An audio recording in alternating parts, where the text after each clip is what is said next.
Today we discuss about germination of the seed.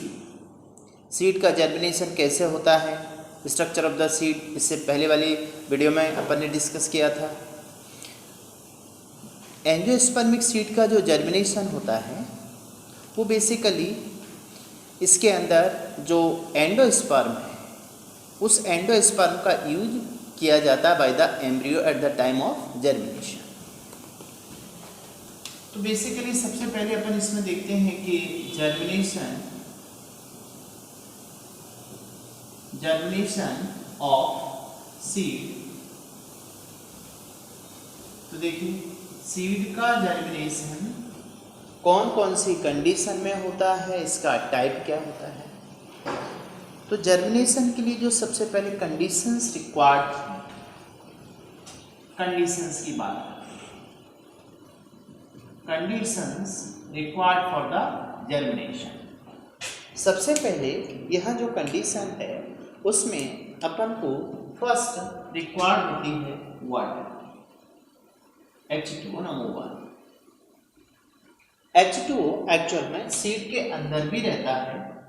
तो H2O में अपन देखते हैं सबसे पहले इनसाइड सीड. जब सीड डोरमेंट स्टेज में होता है, एक्टिव नहीं होता, मीन्स इनसाइड सीड है, इनएक्टिव स्टेज में है, डोरमेंट स्टेज में है. Inside seed in dormant stage, सोया हुआ है सीड, डोरमेंट स्टेज. तो डोरमेंट स्टेज में इसके अंदर near about 10 to 15% water present होता है. ऑलरेडी सीड में वाटर प्रेजेंट है 10 to 15%. बट जर्मिनेशन के लिए अपन को जो वाटर चाहिए, ये चाहिए near about 75 to 90% water required. इस वाटर रिक्वायरमेंट में क्या होगा देखिए. सबसे पहले सीड को, जैसे सीड है और इसका एक सीड कोट है. सीड कोट का फंक्शन होता है protect the embryo inside the seed. अब अपन ने सीड को सॉइल में डाला, सॉइल के अंदर डाल दिया सीड. है सॉइल, ये सॉइल. तो सॉइल में सीड को अपन देखें, ये चलिए सीड कोट है, तो ये सॉइल है. सॉइल में सीड की जो डेप्थ होती है ये लगभग near about 5 to 7 inch deep. Soil के अंदर सीड देखा हो फार्मर, इस सीड को 5 to 7 इंच डीप इसलिए डालते हैं क्योंकि वहाँ पर इस लेवल तक इन सीड को ऑक्सीजन की भी रिक्वायरमेंट होती है. ज़्यादा डीप डालने से ऑक्सीजन नहीं मिलेगी तो सीड का जर्मिनेशन नहीं होगा. फर्स्ट रिक्वायर्ड है 75 to 90% water required for the germination of the seed. तो सबसे पहले देखिए क्या होता है. ये वाटर सॉइल का है. ये water adsorb by seed coat. एक तो ये पोर्शन है सीड कोट के द्वारा एडजॉर्ब होगा. दूसरा इस सीड कोट में होता है माइक्रोपाइल. तो इस माइक्रोपाइल से means H2O absorb by micropyle, seed micropyle. इसके थ्रू वाटर एंटर करता है. वाटर, अब देखिए इसके अंदर जाके क्या करेगा.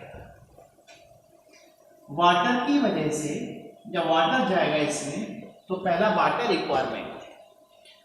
दूसरा वाटर के बाद में अपन को ऑक्सीजन रिक्वायरमेंट होती है. तो ऑक्सीजन क्या करती है, ऑक्सीडेशन ऑफ फूड. इससे एनर्जी प्रोड्यूस होती है.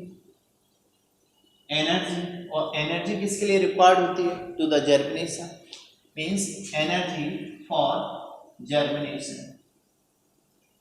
तो एनर्जी का प्रोडक्शन तभी होगा जब फूड का ऑक्सीडेशन होगा. थर्ड रिक्वायरमेंट देखें अपन तो इसमें टेम्परेचर, कितना टेम्परेचर रिक्वायर्ड होता है जर्मिनेशन के लिए।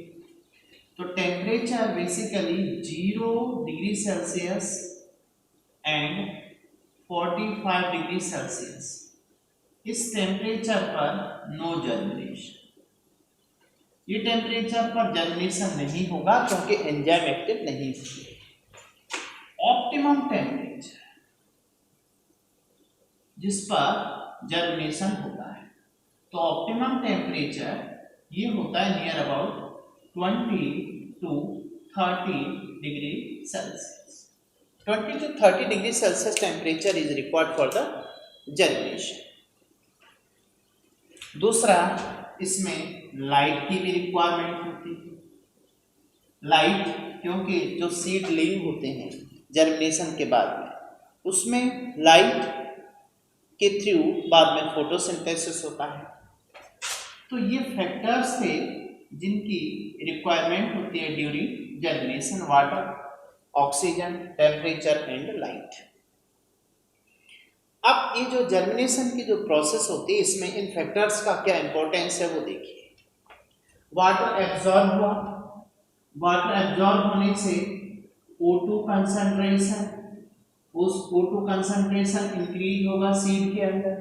जब O2 कंसंट्रेशन इंक्रीज होगा तो ऐसे में क्या होता है, यहाँ पर ऑक्सीडेशन ऑफ फूड होगा।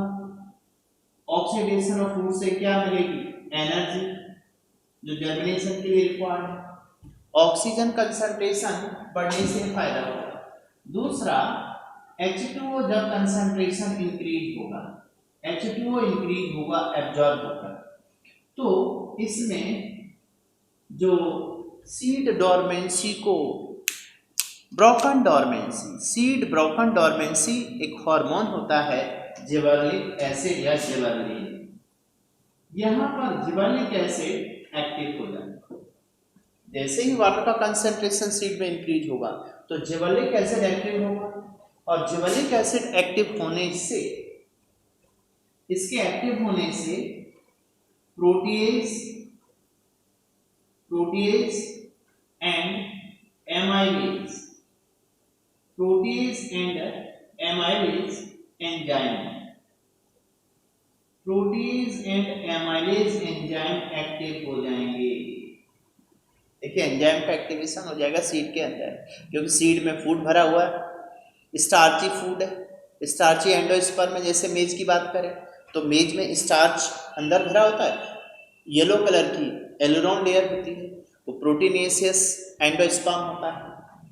तो प्रोटीएज एंजाइम इसको डाइजेस्ट करेगा, digest to protein starch means aleurone layer, और एमाइलेज ये डाइजेस्ट करेगा, digest to starch.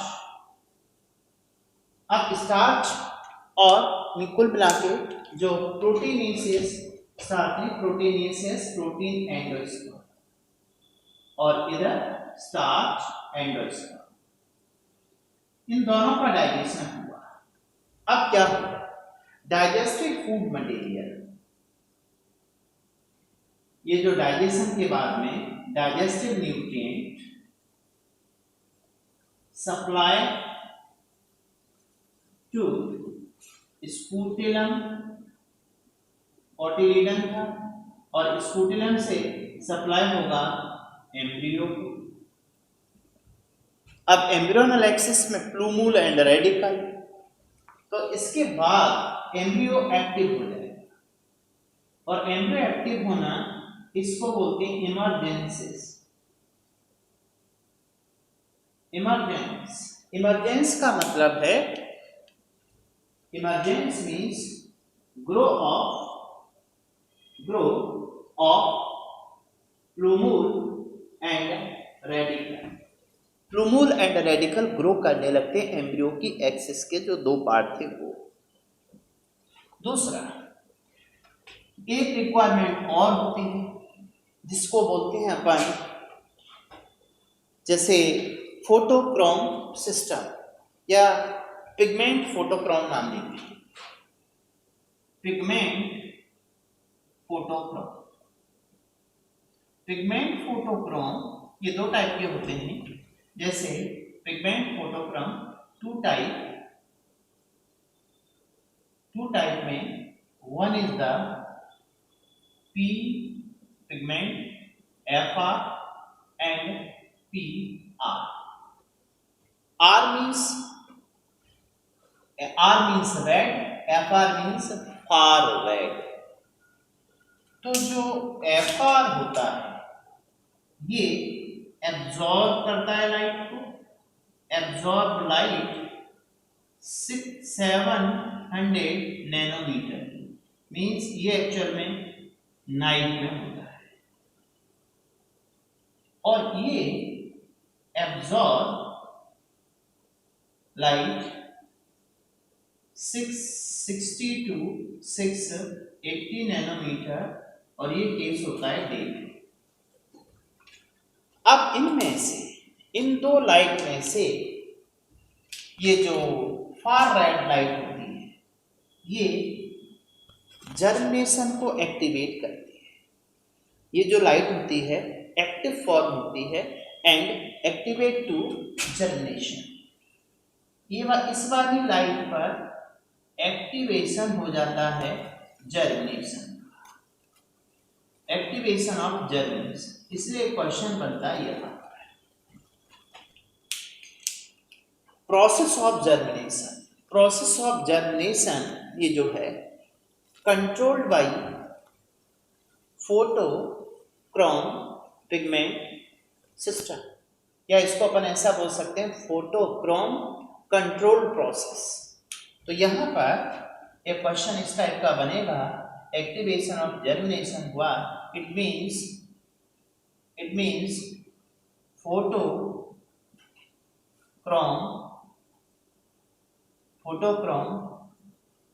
Control process of germination. इस पर भी एक क्वेश्चन आ सकता है। अब आप देखिए यहां तक तो अपन को एक बेस समझ में आया कि प्रोसेस ऑफ जर्मिनेशन क्या होती है। अब इस प्रोसेस ऑफ जर्मिनेशन के बाद में टाइप ऑफ जर्मिनेशन, जर्मिनेशन कितने टाइप का हो सकता है। तो यहाँ नेक्स्ट पार्ट देखिए, पहले केस में अपन ने देखा कंडीशन क्या क्या हो सकती है। सेकंड केस में ये सेकंड पार्ट है प्रोसेस ऑफ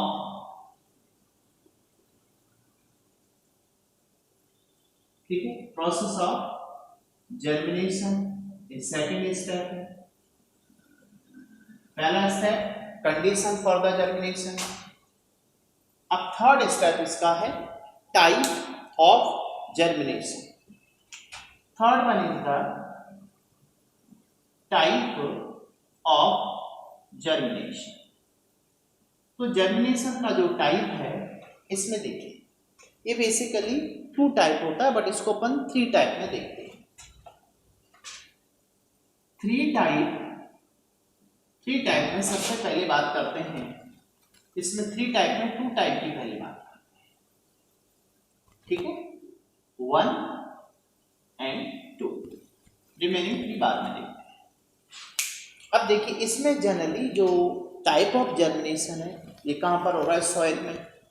अब यहाँ ये जो सीड है, इस सीड के अंदर ये क्या है, एम्ब्रियो, और इस एम्ब्रियो को जो एक्टिव एम्ब्रियो होता है, एक्टिव एम्ब्रियो को अपन ने टेस्ट किया था TTC से, तो इसका कलर कैसा होता है, पिंक कलर होता है। एक्टिव एम्ब्रियो है, समझ लीजिए पिंक कलर है इसका, मीन्स ये अभी एक्टिव हो सकता है, जर्मिनेट हो सकता है। तो बेसिकली जर्मिनेशन तो सॉइल के अंदर होता है। 2 टाइप का होता है इस बेस पर, one is the epigeal and second one is the hypogeal. Epigeal and hypogeal, geo means soil, soil के अंदर होगा तो हाइपो, और सॉइल के ऊपर होगा तो इपीजिया होगा। इपीजिया में जर्मिनेशन कहाँ हो रहा है, अब the soil surface, soil surface पे हो रहा है, इसमें कहाँ होगा, बिलो सॉइल, सॉइल के अंदर होगा हाइपो। अब इसमें होता क्या है वो देखिए, ये किस में मिलता है एपीजीएल, एपीजीएल मोस्टली इन डायकॉट्स। इसमें एग्जांपल की बात करते हैं, कैप्सुला है, ठीक है, कैप्सुला होता है, कैप्सुला के अलावा कैस्टर है, बीन है, इनमें पाया जाता है। मींस अपन इसको क्या कह सकते हैं, in dicots, commonly in dicots, but ये प्रेजेंट होता है कॉमनली इन मोनोकॉट्स, मोनोकॉट्स में पाया जाता है। मोनोकॉट्स के एग्जांपल अपन देखते हैं बहुत सारे, मेल, राइस, व्हीट, मेल, rice, wheat, but few dicots, ये भी याद रखना है, बट फ्यू डायकॉट्स में भी पाया जाता है। कौन सा, हाइपोजीएल, बिलो द सॉइल। इसमें ग्राम, पी, पीनट एंड मैंगो, इसके एग्जांपल देखते हैं तो इसमें कौन कौन आता है, ग्राम, पी एंड मैंगो। ए थोड़ा सा याद रखना है, डाइकॉट है, बट डाइकॉट में क्या पाया जा रहा है, यहाँ पर हाइपोजीएल, एंड एक और है पीनट, मूंगफली।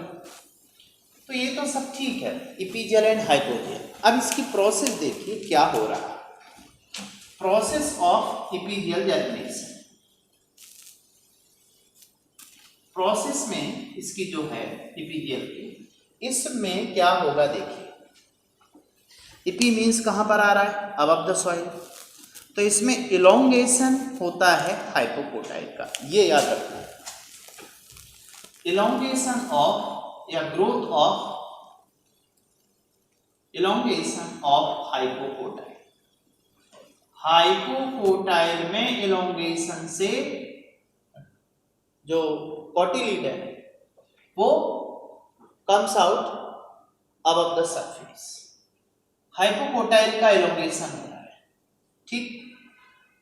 और इसकी प्रोसेस की बात करें अपन, इसमें एक्चुअल में इपीकोटाइल इलोंगेशन होगा। अभी देखते हैं किस टाइप से होगा, ये दो वर्ड पे फोकस करते हैं। तो इस प्रोसेस में देखिए क्या हो रहा है, ये मान लीजिए सॉइल है, और इस सॉइल में ये क्या पड़ा हुआ है, सीड। अब इस सीड में मान लीजिए ये सीड है, ठीक है, कोटिलीडन है, तो कोटिलीडन है। अब इसका जर्मिनेशन स्टार्ट हो, तो जर्मिनेशन में देखिए क्या हो रहा है,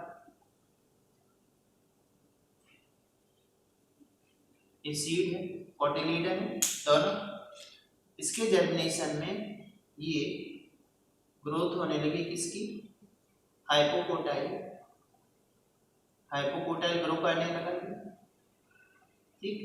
ये रेडिकल है, आर, आर मीन्स रेडिकल, और एच, एच मीन्स हाइपोकोटाइल। अब इसमें क्या हो रहा है, इलोंगेशन किसका हो रहा है, हाइपोकोटाइल का। तो देखिए इलोंगेशन में हाइपोकोटाइल इस टाइप से ग्रो कर गया, ये रेडिकल, और इस रेडिकल से क्या डेवलप हो रही है, प्राइमरी रूट, ये प्राइमरी रूट है इसकी, primary root develop from radicle. ये सीड अभी भी सॉइल के अंदर है, ठीक है, ये सीड है। अब इसमें H, H का इलोंगेशन हो रहा है, H मीन्स हाइपोकोटाइल इलोंगेट हो रहा है, देखिए ये पूरा H, H मीन्स हाइपोकोटाइल। अब ये ग्रो करेगा तो सीड, दोनों cotyledon comes above the soil surface, यह देखिए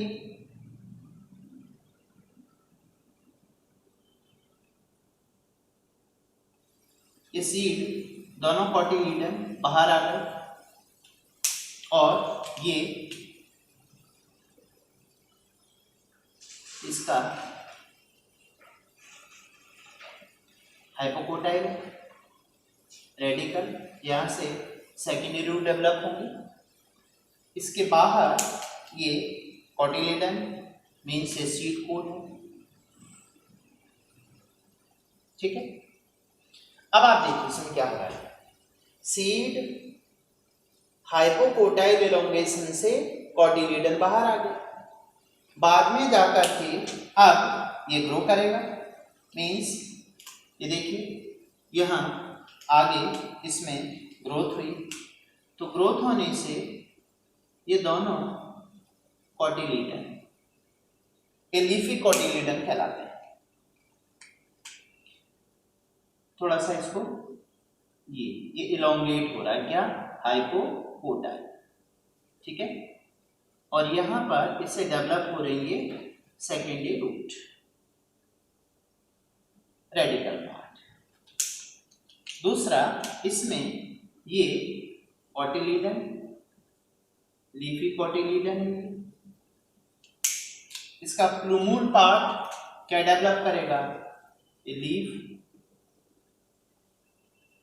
ये देखिए लीफ। तो अब इसमें देखिए क्या क्या है, this one is the H, hypocotyl elongate होता जा रहा है, एच एच एच, ये भी एच था, ये कॉटिलीडन लीफी कॉटिलीडन, ठीक। और this one is the foliage leaf, इसको फोलियोज लीफ कहते हैं, foliage leaf, okay. This is the process of the germination of the epigeal. Hypogeal में क्या इलोंगेट हो रहा, इपीकोटाइल इलोंगेशन। इपीकोटाइल इलोंगेशन में देखिए क्या हो रहा है, सॉइल, ठीक है, यहां पर मोनोकॉट सीड पड़ा हुआ है, this one is the monocot seed, और इसके अंदर ये एम्ब्रियो, इनएक्टिव एम्ब्रियो। अब इसका जर्मिनेशन स्टार्ट होगा। जर्मिनेशन में क्या हुआ, ये जो सीड है, इस सीड का इपीकोटाइल इलोंगेट हो रहा है, और this one is the radicle, R means radicle, ये प्लूमूल है, ये इपीकोटाइल है। तो इसमें इलोंगेशन किसका हो रहा है, इपीकोटाइल, इलोंगेशन ऑफ द इपीकोटाइल। और इसका जो सीड है वो बिलो द सॉइल भी होगा। तो आगे नेक्स्ट जर्मिनेशन में क्या हुआ वो देखिए, ये सीड, और इस सीड में ये इलोंगेट हो रहा है इपीकोटाइल, और ये प्राइमरी रेडिकल से पहले प्राइमरी रूट डेवलप होगी, फिर यहाँ पर बंच ऑफ रूट डेवलप होगा, this is called adventitious root, adventitious root. Radicle से प्राइमरी रूट होती है, मोनोकॉट में क्या होता है, प्राइमरी रूट कुछ टाइम के लिए रहती है, जैसे ही प्राइमरी रूट डेवलप हो गई उसके बाद में ये ग्रो कर गया, उसके बाद प्राइमरी रूट डैमेज हो जाती है, बचता क्या है, एडवेंटिशियस रूट, ये फॉल्स रूट होती है। अब यहाँ पे इलोंगेट देखिए क्या हो रहा है, ये ई हो रहा है, ई मीन्स इपीकोटाइल, इपीकोटाइल इलोंगेशन हुआ, और इस प्लूमूल से ये लीफी पार्ट डेवलप हो जाएगा।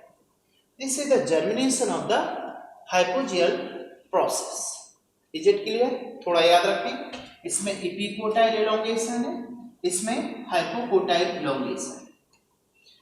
इसमें cotyledon above the soil surface पे आ जाएगा, और इसमें सीड बिलो द सॉइल होगा। इसमें इलोंगेशन किसका हुआ है, इपीकोटाइल का। Very simple. ये दो टाइप का जर्मिनेशन हुआ, one is the epigeal, second one is the hypogeal. इसमें एक थर्ड जर्मिनेशन और देखिए, third type of germination, germination 1, germination 2 and germination 3। इसको बोलते हैं विविपेरी, विविपेरी जर्मिनेशन, या इसको एक नाम और देते हैं विविपेरस जर्मिनेशन, विविपेरी, और ऑल्सो कॉल्ड विविपेरस जर्मिनेशन। अब देखिए ये किन में पाया जाता है, this is found in the mangrove vegetation.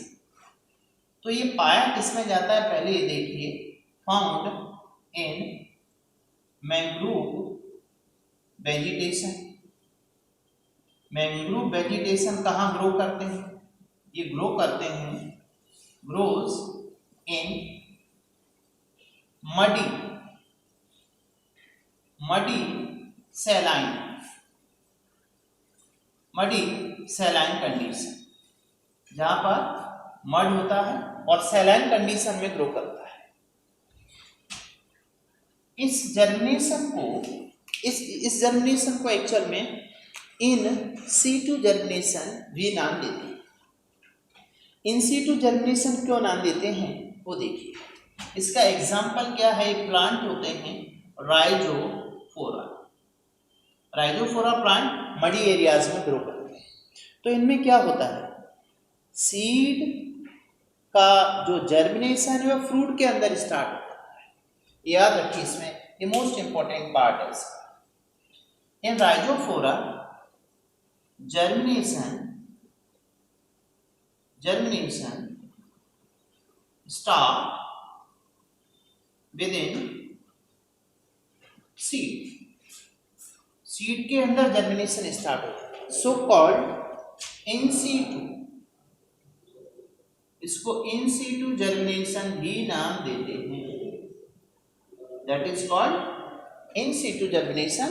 तो यहाँ पर अपन फोकस करते हैं कि कितने टाइप का जर्मिनेशन हुआ, बेसिकली थ्री टाइप में, one is the epigeal, second one is the hypogeal, third one is the vivipary और viviparous germination.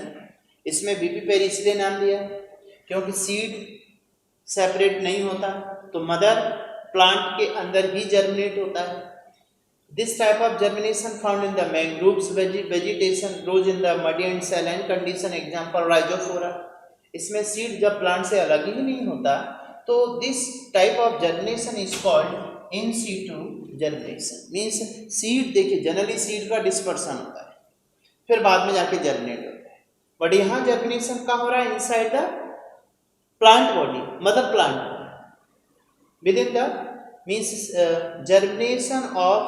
germination start within fruit।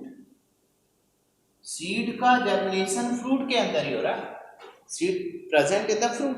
अब फ्रूट जनरली अलग हो जाते हैं, फिर उनसे सीड अलग हो जाते हैं। यहाँ पर सीड फ्रूट के अंदर ही सीड का जर्मिनेशन स्टार्ट हो गया, so called in situ germination. This is about the germination of seed in angiosperm. Very simple. Is it clear?